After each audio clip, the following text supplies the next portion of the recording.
My name is Harper Foster, and I'm 32 years old. When my successful lawyer sister suddenly returned home after 3 years demanding my room, our mother didn't just take her side, she kicked me out of the house I'd lived in while caring for our grandmother. At the family meeting meant to discuss Grandma's future care, my sister publicly called me a burden, a parasite living off family charity. 15 relatives nodded in agreement as she presented her plan to put Grandma in a nursing home and divide the assets. But what happened next left her pale and speechless. The family lawyer's arrival changed everything. Before we dive into how my world turned upside down, please take a moment to like and subscribe, but only if you genuinely enjoy this story. I'd love to know where you're watching from and what time it is there. Now, let me take you back to that Tuesday afternoon when everything started. The doorbell rang at 3 p.m. sharp. I was in my home office, well, the spare bedroom I'd converted, reconciling accounts for 3 different clients when I heard my mother's excited squeal from downstairs. Madison! Oh my God, you're home! My fingers froze over the keyboard. Madison. My older sister who hadn't visited in 3 years, not even for Grandma's 75th birthday. I saved my work and headed downstairs, already feeling the familiar knot in my stomach. There she stood in our foyer, designer luggage at her feet, her husband David hovering behind her like an expensive accessory. Madison looked exactly as I remembered, polished, professional, and somehow managing to make our modest family home look beneath her just by standing in it. Harper, she acknowledged me with a brief nod, her eyes already scanning the living room like she was cataloging changes. Still working from home, I see. It's called freelancing, I said, keeping my voice neutral. I have my own clients now. She smiled that practiced courtroom smile. Of course you do. Mom was practically vibrating with joy, pulling Madison into the kitchen, asking about her cases, her Manhattan apartment, anything to keep her talking.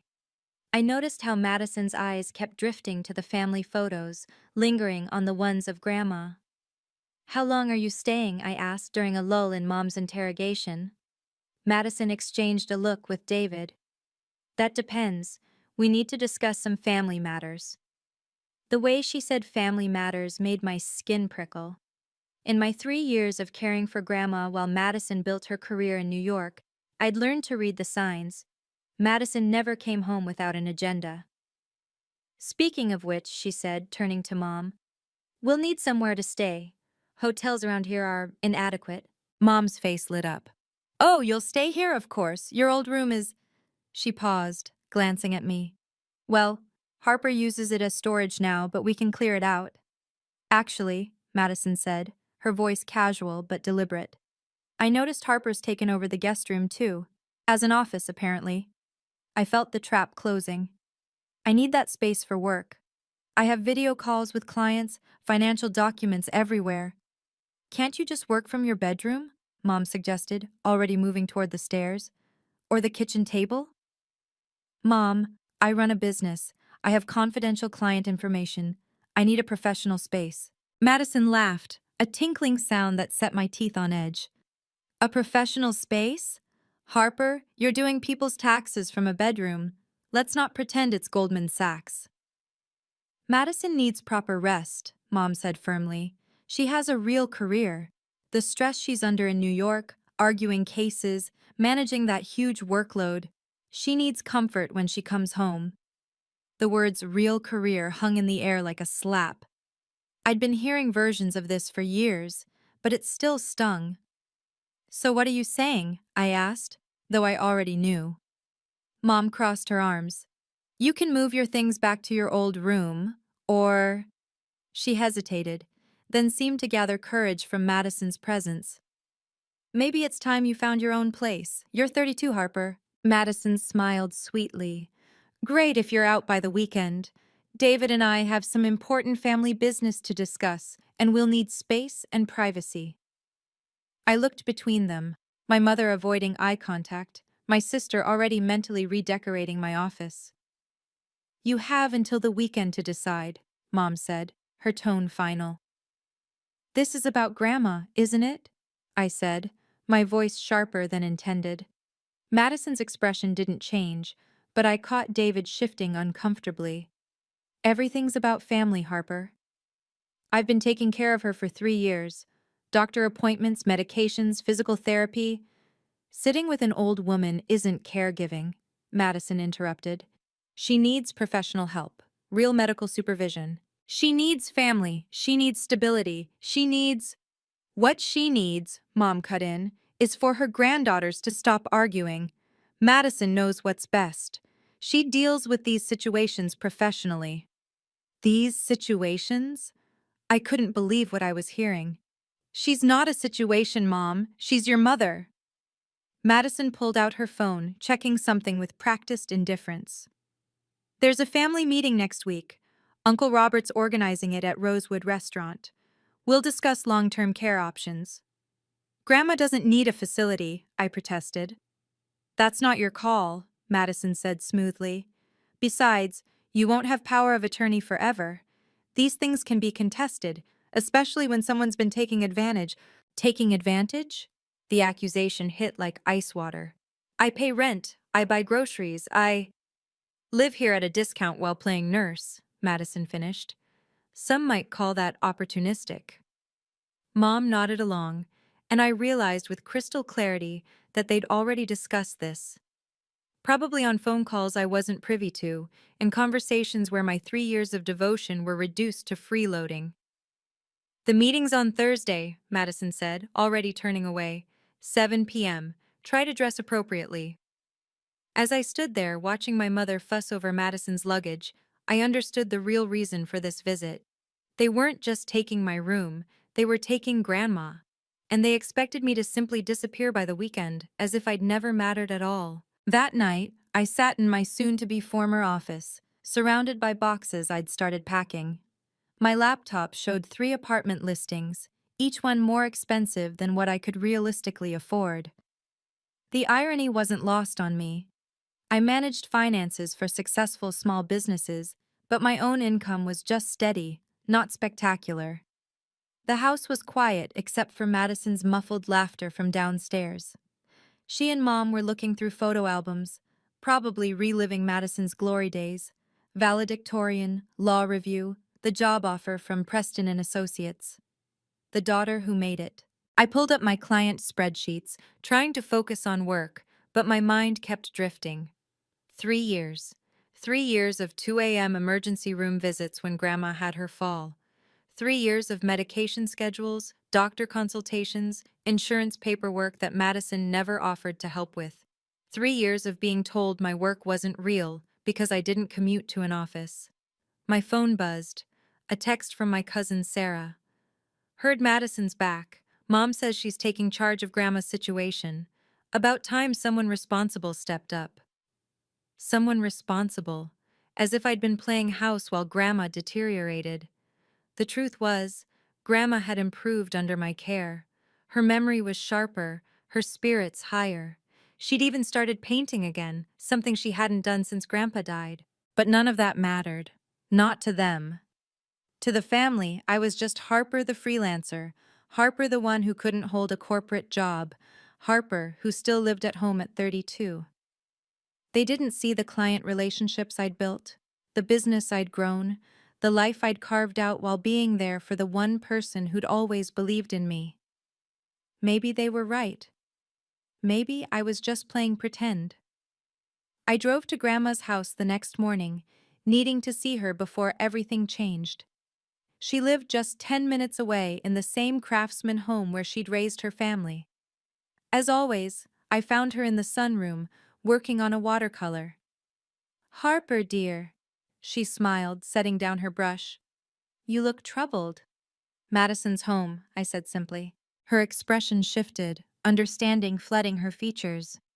"Ah, and Linda's chosen her side, hasn't she?" I nodded, unable to trust my voice. "Your mother sees what she wants to see," Grandma said carefully. "Madison's success is easier to understand. It's visible, measurable.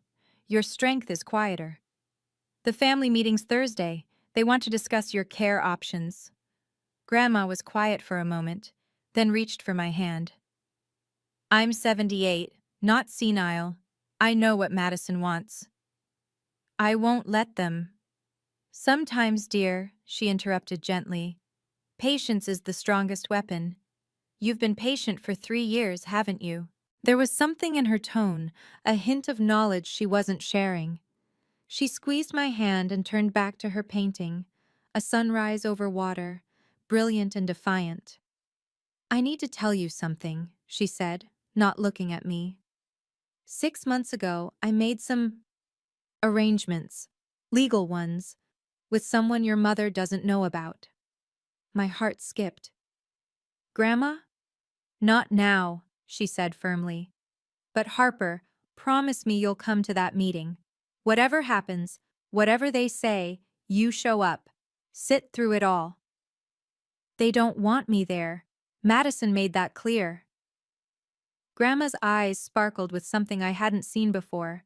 Mischief, maybe, or strategy. Oh, my dear girl, that's exactly why you must be there. If you've ever felt invisible in your own family, you know exactly how I felt that day.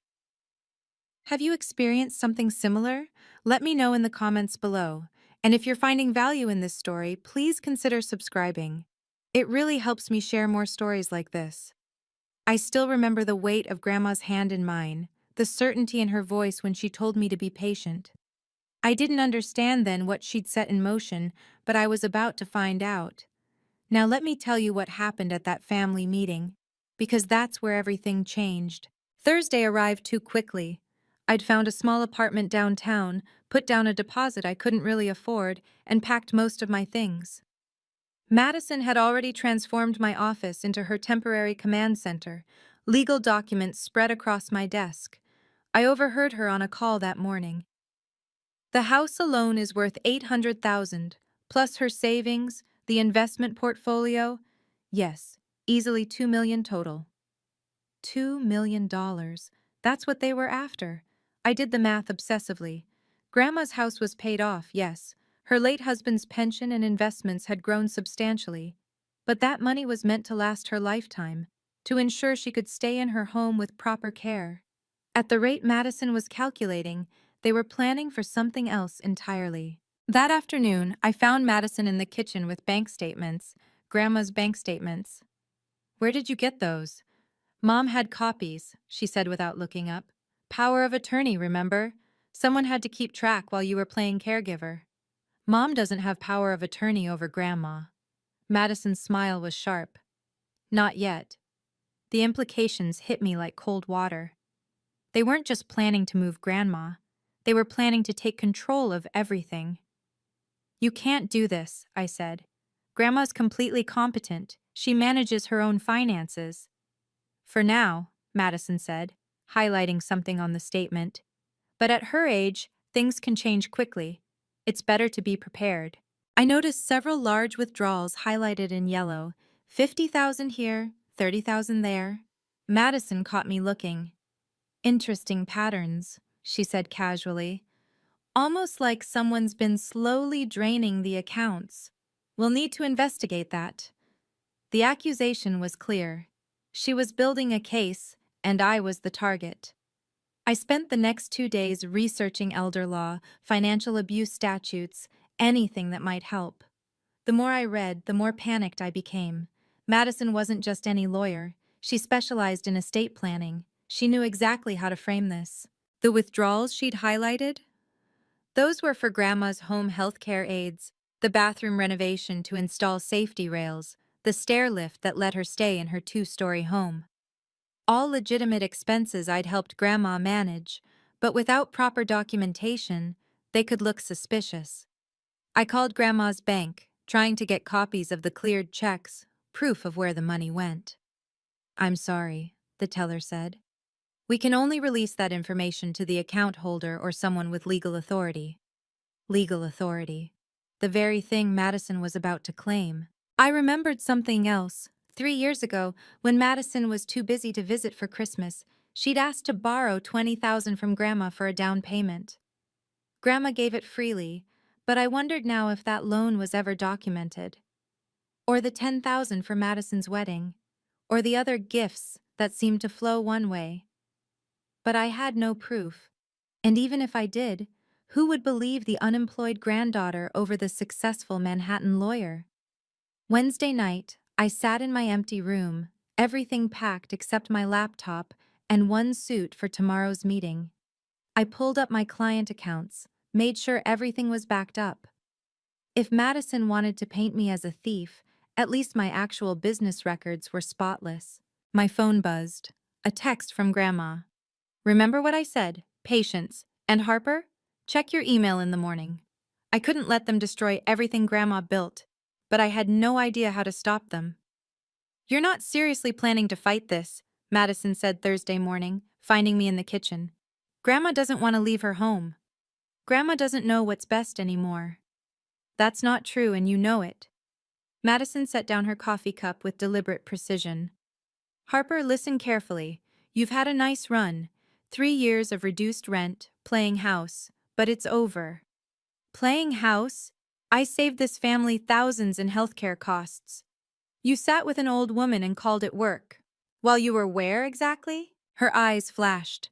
Building a career, making something of myself. Making money, you mean? Off other people's family dramas. David appeared in the doorway. Everything okay here? Fine, Madison said, not breaking eye contact with me. Harper was just leaving. Aren't you, Harper? I'm going to the meeting tonight. No, you're not. Try to stop me. Madison smiled, that cold courtroom smile. I don't have to try. Mom already told Uncle Robert you won't be attending. Something about you being too emotional about the situation. You can't. I can. I will. And Harper? She leaned in close. After tonight, you won't have any say in what happens to Grandma, or her money. It's not about money, isn't it? She pulled out her phone, showed me a photo of my laptop in what used to be my office. Interesting client files you have, all those small business accounts you manage, access to their financials, must be tempting for someone in your position. The threat was clear. Back off, or she'd find a way to destroy my business too. Stay out of this, Harper. She's my grandma too. Not for long. I found Mom in the living room, arranging flowers for tonight's dinner. We need to talk. If this is about the meeting, Madison's right. You're too emotional. Mom, do you know what Madison's planning? She didn't look up. She's ensuring Grandma gets proper care. She's planning to take control of Grandma's money. Someone has to manage things. Mom's voice was defensive. Madison knows about these matters. She handles estates worth millions. Exactly. And now she wants to handle Grandma's. Mom finally looked at me, and I saw it clearly. The exhaustion, the fear, the relief that someone else was taking charge. Madison knows what's best. She's successful, established. She understands how the world works. And I don't? Harper, you're 32 and living at home. You do people's taxes from a bedroom. You don't even have health insurance through an employer. I pay for my own insurance. I have 12 steady clients. You're playing at being a businesswoman. The words came out sharp, years of disappointment finally voiced. Madison has a real career, a real life. When she says Grandma needs professional care, I believe her. Even if Grandma doesn't want it? Mother doesn't always know what's best for herself. But Madison does? Mom stood, smoothing her skirt. Yes, Madison does. And frankly, Harper, you've had 3 years of living here cheaply, pretending to be important. It's time to grow up. Grow up? The adults will handle this, she said, walking past me. Your sister and I have already discussed everything. Your input isn't needed. I stood alone in the living room, staring at the family photos on the mantel. In every one, Madison stood in the center, golden and glowing. I was always slightly to the side, partially hidden, like I was already disappearing. That afternoon, I went to see Grandma one last time before the meeting. She was in her study, a room I rarely saw her use, sorting through papers. You came, she said, as if she'd been expecting me. They don't want me at the meeting. I know. She pulled out an envelope from her desk, cream-colored and official-looking. But you'll go anyway, won't you? I nodded and she smiled. Good. Harper, I need you to understand something. I've watched this family for 78 years. I know who shows up and who doesn't, who cares and who performs. She handed me the envelope. My name was written on it in her careful script. Don't open it yet, she said. Wait until you need it. You'll know when. Grandma, what is this? Insurance, she said simply. 6 months ago, I met with someone, an old friend who happens to practice law. His name is James Chen. The name meant nothing to me. Why didn't you tell anyone? Because some things need to be documented without interference. She moved to her window, looking out at her garden. Your mother means well, but she's always been dazzled by shiny things. Madison learned that from her. They want to put you in a home. I know what they want. She turned back to me. They've been planning this for months. Those phone calls Madison makes to your mother? I hear more than they think. Then why? Because sometimes, dear, you have to let people reveal themselves. She touched the envelope in my hands. Mr. Chen will be interested in tonight's meeting. Very interested. Should I call him? Only if you need to. The number's in there, along with something else. Something Madison should have asked about before she started making plans. There's something else, Grandma said, moving back to her desk. Those withdrawals Madison found? I have every receipt, every invoice, every canceled check. They're in my safe deposit box at First National. Why are you telling me this? Because after tonight, they might try to restrict my access, or yours. She pulled out a small key. This is the spare. Mr. Chen has authorization to access it if needed. My phone buzzed. Madison, meeting's at 7. Don't embarrass yourself by showing up. Grandma read my expression. She's warning you off? Threatening, more like. Good. That means she's worried. Grandma squeezed my shoulder. Harper, you've spent 3 years thinking you were weak because you're quiet. But quiet people see everything. We document everything. We prepare. I don't understand what you're preparing for. Justice, she said simply. The quiet kind. The kind that comes with paperwork and witnesses. Another text from Madison. Mom agrees. Stay home tonight. When the time comes, Grandma continued, you'll know what to do. That envelope isn't just protection. It's proof. Proof of who really cares for this family. Why me? Why not just tell them yourself? Because they've already decided I'm too old to know my own mind. But you? You're young, articulate, and despite what they think, you have something Madison doesn't. What's that? Receipts, she said with a small smile, both literal and figurative. Now go. Get ready for tonight. Wear something professional. As I left, she called out, Harper, when the time comes, don't hesitate. And whatever happens, know that I see you. I've always seen you. I drove home clutching the envelope, feeling like I was carrying a bomb that only I could see. Rosewood Restaurant was the kind of place our family reserved for special occasions, weddings, anniversaries, and apparently, ambushes.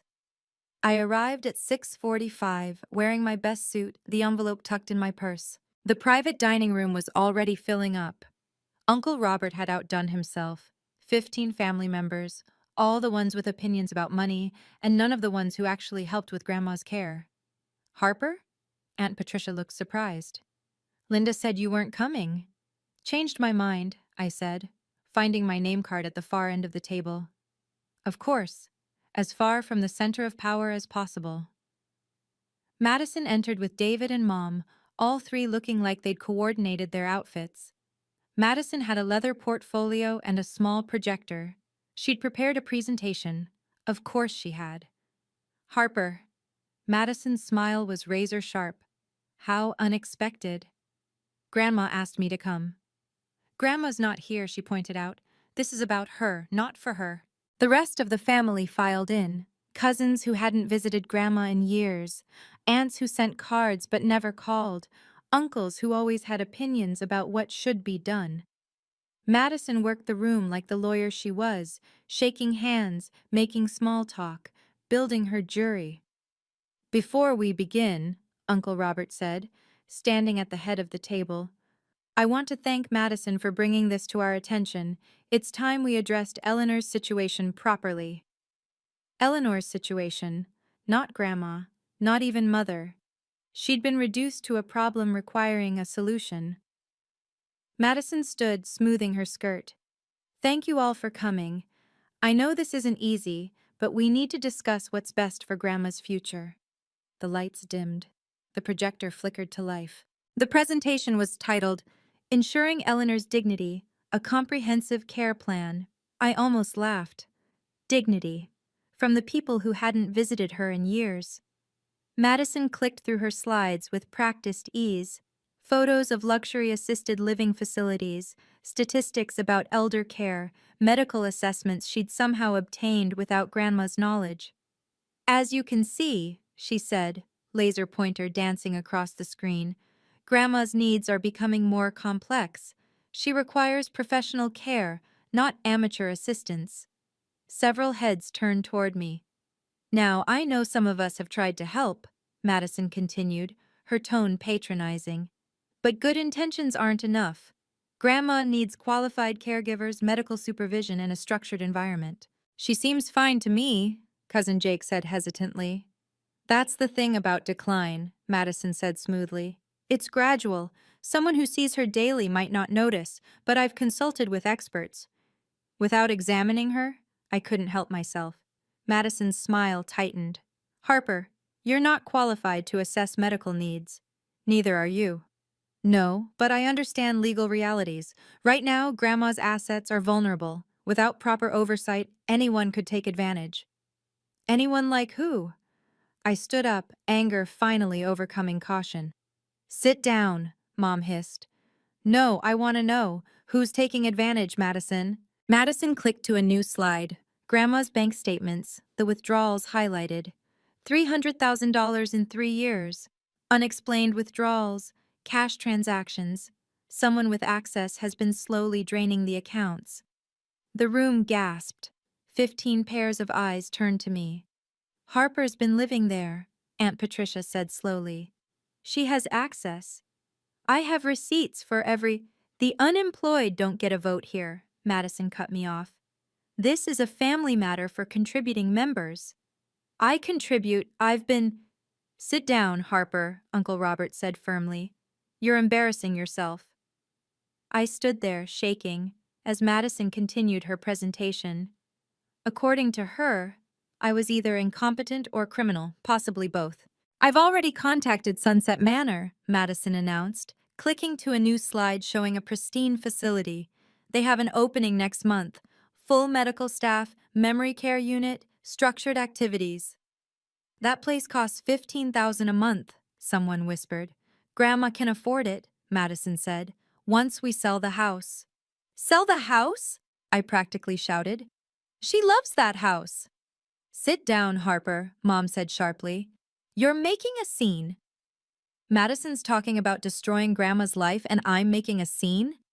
Madison sighed theatrically. This is exactly why emotional family members shouldn't be involved in these decisions. Harper's too attached to see reality. The reality is you want her money. The room erupted. Uncle Robert stood up. That's enough. Harper, if you can't control yourself. She doesn't want this. I was almost crying now, frustration boiling over. Has anyone asked her what she wants? Of course we have, Madison lied smoothly. She's confused, frightened. She needs us to make these decisions for her. That's not true. 2 servers appeared in the doorway, drawn by the raised voices. Uncle Robert motioned them away, but they lingered, concerned. Security might be necessary, Madison said coolly. Harper's clearly unstable. I'm not unstable. I'm the only one who actually cares about— Bakamunda! I shouted, my voice cracking. Grandma doesn't want this. The manager appeared. Is everything all right here? Family discussion, Uncle Robert said tightly. Harper was just leaving. I'm not going anywhere. Madison pulled out her phone. Should I call security, or will you leave quietly? I stood there, 15 family members staring at me like I was the problem, like I was the one trying to steal from an old woman. "This isn't over," I said. "Yes," Madison said with satisfaction. "It is." At that moment, sitting there with 15 family members looking at me like I was nothing, I remembered Grandma's words about patience. The envelope in my purse felt like it was burning through the leather. If you're still watching, thank you for staying with me through this difficult part. What happens next changed not just my life, but the entire family dynamic. Have you ever had to stand up against your entire family? Tell me about it in the comments. Please hit that like button if you want to see how this resolves. We're almost at the turning point. Now let me show you how everything Madison built came crashing down. My hands were shaking as I opened my purse. The envelope Grandma gave me was still there, cream-colored and waiting. Inside, I found a business card. James Chen, elder law attorney, and a phone number. There was also a single sheet of paper with Grandma's handwriting. "Call him now, he's expecting you." Madison was still talking, showing slides about asset liquidation, but I wasn't listening anymore. I pulled out my phone. "What are you doing?" Mom demanded. "Making a call." "Harper, this is ridiculous," Madison said, but I caught something in her voice. "Uncertainty?" I dialed the number. It rang once. "Miss Foster?" The voice was professional, warm. "I've been expecting your call." "Mr. Chen, this is Harper Foster. I'm at the family meeting." "Ah, yes, the Rosewood restaurant. Is your sister discussing power of attorney?" Madison had gone very still. "Who are you calling?" "I'll be there in 10 minutes, Mr. Chen said. "I'm actually in the parking lot. Your grandmother thought this might happen." "Who is that?" Madison's voice was sharper now. I hung up. "Grandma's lawyer." The room exploded again. Madison's face went pale, then red. "Grandma doesn't have a lawyer."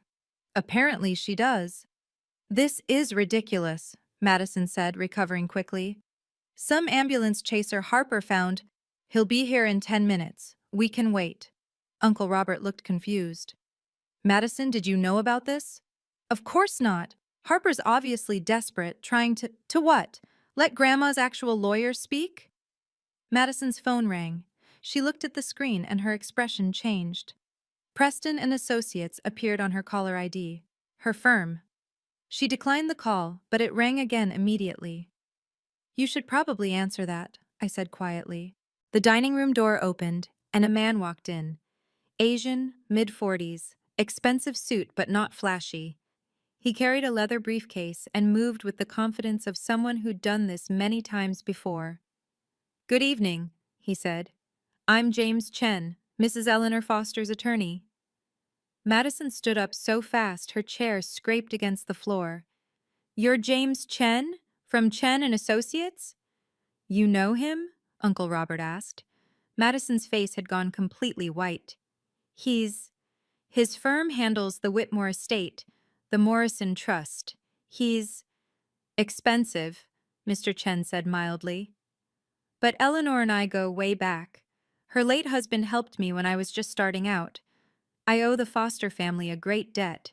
He set his briefcase on the table, clicking it open with practiced efficiency. "I understand you're discussing Eleanor's future care. I'm here to clarify some legal matters." "This is a family meeting," Madison said, trying to regain control. "You weren't invited." "Actually," Mr. Chen pulled out a document. "I was, by the only person whose invitation matters, Eleanor herself." Mom stood up. "Mr. Chen, was it? We're just trying to do what's best for my mother." "Of course," he said smoothly. "That's why Eleanor asked me to attend, to ensure her wishes are properly represented." He pulled out a folder thick with documents. Madison's eyes tracked it like a hawk. "Before we proceed," Mr. Chen said, "I should inform you all that I've been managing Eleanor's legal affairs for the past 6 months. She came to me with some concerns." "What concerns?" Uncle Robert asked. Mr. Chen smiled, but it didn't reach his eyes. "Concerns about family members making plans without her knowledge or consent." The room was dead silent. Madison hadn't sat back down. She stood frozen, calculating. Mr. Chen pulled out a document, holding it up for everyone to see. This is a durable power of attorney for financial affairs, executed 6 months ago. And this, he pulled out another, is a healthcare power of attorney. Those can be contested, Madison said quickly. If Grandma wasn't competent, Mrs. Foster underwent a complete neuropsychological evaluation 2 weeks before signing these documents, Mr. Chen interrupted. Dr. Patricia Williams at Johns Hopkins. Would you like to see the results? Spoiler alert, she scored in the 95th percentile for her age group. He spread the documents on the table. Both of these documents name the same person as Eleanor's designated agent. The room held its breath. Harper Foster. The explosion was immediate. Madison shot to her feet. That's impossible. I would have known. Why would you have known? Mr. Chen asked mildly. You haven't visited your grandmother in 3 years. This can't be legal. Mom stood up, her face flushed. I'm her daughter. I should have. Should have what? Mr. Chen's voice remained calm. Been informed that your mother chose the grandchild who actually cares for her? Madison grabbed the documents, scanning them frantically. This is ironclad. I should hope so, Mr. Chen said. I wrote it myself, and before you ask, yes, it supersedes any previous arrangements. Yes, it's been filed with the county. And yes, Harper has full authority over both financial and medical decisions, should Eleanor become unable to make them herself. But she's not unable, Madison protested. She's fine. Exactly, Mr. Chen smiled. Which is why this meeting to discuss putting her in a facility against her will is rather puzzling, don't you think? Madison's mouth opened and closed like a fish. Mom sank into her chair. There's more, Mr. Chen said, pulling out another set of papers. Mrs. Foster asked me to investigate some irregular withdrawals from her accounts. $50,000 here, $30,000 there. Madison went very still. Interesting thing about these withdrawals, he continued. They all coincide with visits from certain family members who had temporary access to Eleanor's accounts. Those were gifts, Madison said quickly. Loans. Grandma offered. Did she? Because I have security footage from the bank showing you filling out withdrawal slips while Eleanor waited in the car. She never even entered the building. The room gasped. David stepped away from Madison, his face shocked. That's not, Madison started. I also have copies of the emails you sent to your mother, discussing how to access the funds before Harper notices. Would you like me to read them aloud? Mom's face went from red to white. Madison, you said Grandma wanted to help with your loans. She did. She just forgot. Her memory is perfectly fine, Mr. Chen interrupted, which is why she remembers never authorizing those withdrawals. That's theft, Mrs. Madison. Grand theft, actually, given the amounts. You can't prove.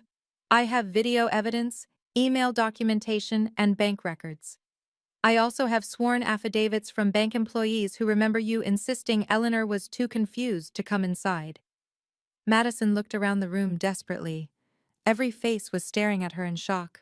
The total is approximately $200,000 over 5 years, Mr. Chen said. Eleanor is willing to consider this a family matter rather than a criminal one, provided certain conditions are met.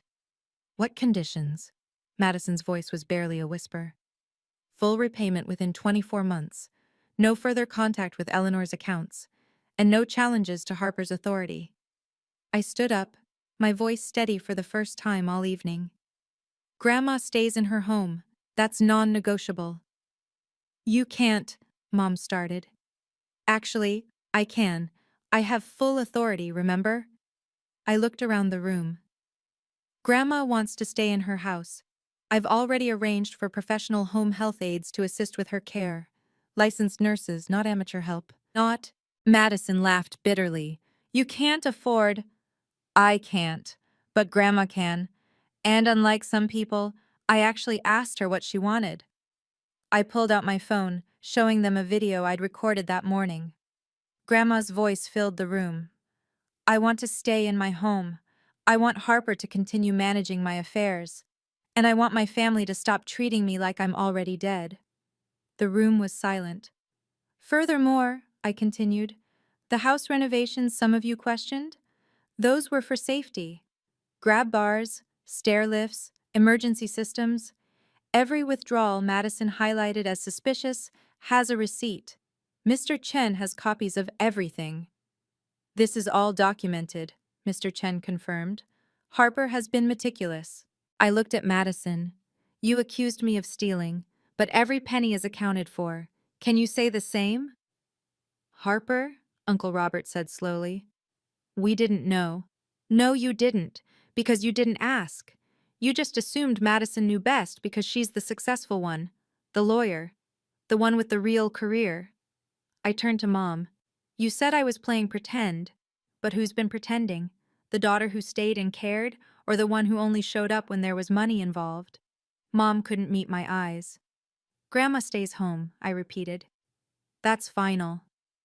The silence in the room was deafening. Finally, Aunt Patricia spoke. Madison, is this true? You took money without permission? Madison's lawyer mask finally cracked. It's complicated, Grandma said. Eleanor said nothing, Mr. Chen interrupted. I have her sworn statement. I saw you at the bank once, Cousin Sarah said suddenly. 2 years ago, you said you were handling Grandma's business, but she was sitting in the car. I thought it was strange. We should have listened to Harper, Uncle Robert said heavily. She tried to tell us something was wrong. Madison turned on me, vicious. You planned this. You manipulated a confused old woman. Stop. David's voice was firm. Everyone turned to look at him. Just stop, Madison. I've watched you prepare for this meeting for weeks.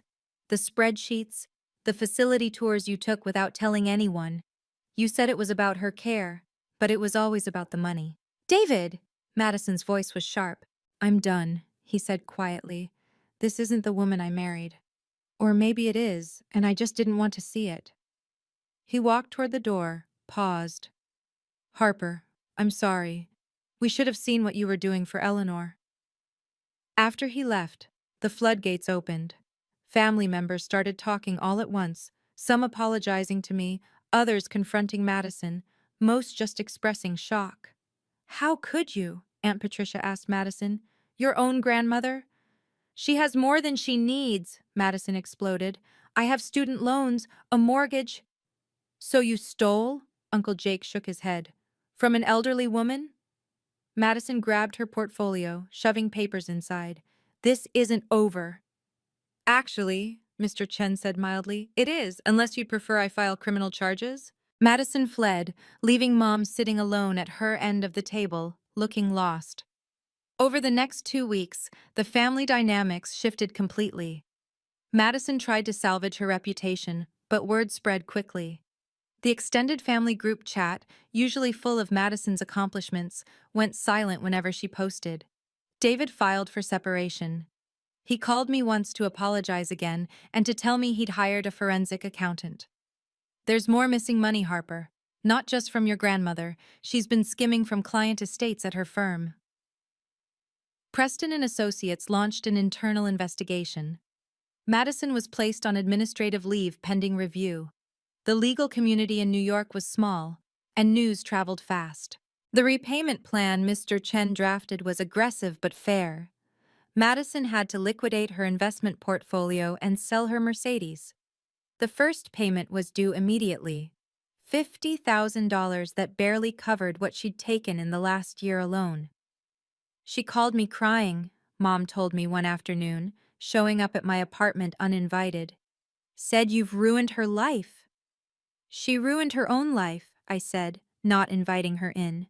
Harper, please, she's your sister. She tried to put Grandma in a home and steal her money. She accused me of theft while she was the one stealing. Mom's face crumpled. I know, I should have seen it, should have listened to you. Why didn't you? She was quiet for a long moment. Because Madison was everything I thought success looked like. The degree, the job, the husband. You were so quiet, working from home, never complaining. I thought you were settling. I was caring, I said. For the one person who never made me feel less than. I'm sorry, Mom whispered. I know, I said. But sorry doesn't erase 3 years of being treated like I didn't matter. Mom stood at my doorway, looking smaller than I'd ever seen her. Can I come in?